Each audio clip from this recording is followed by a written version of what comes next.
Chapter 74. Somehow they had gotten through the rest of the shoot.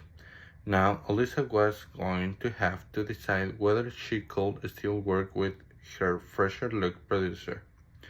Kane had been mortified the moment he saw the expression on her face after he had kissed her, knowing instantly that he had stepped over the line. He had apologized profusely, begging Elisa for forgiveness. Tears had welled in his eyes, and his voice cracked as he explained that he was under so much pressure right now. There was friction at home with the new baby coming. The last thing he could afford was to lose his job. Elisa had told Kane to forget about it. She understood. It was just one of those things. They hadn't brought up the subject the rest of the tension-filled time they were in Dallas. At the airport back in New York, a car was waiting to drive her home, and she didn't offer, as she might have done at other times, to drop off the producer and cameraman. She was eager to get home, she explained it. That was true. She wanted to be there with when Catherine and Paul arrived with Jane. Now the limousine was pulling off onto the Saddle River Road exit on Route 17, and Elisa was trying to figure out what to do.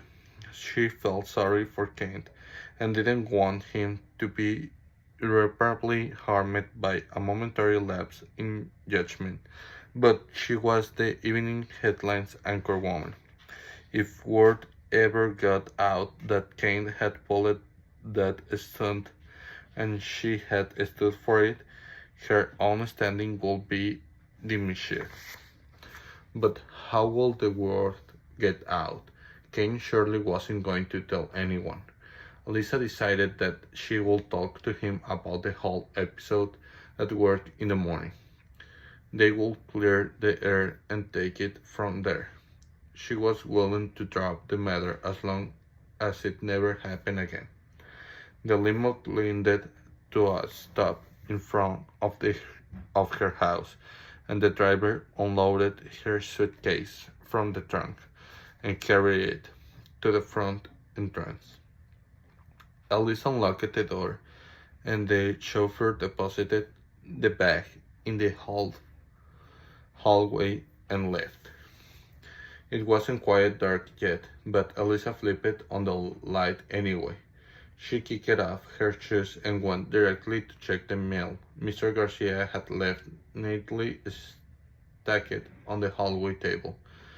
She casually sorted through the pile as she walked into the dimly lit living room and took a seat in the wing chair by the window.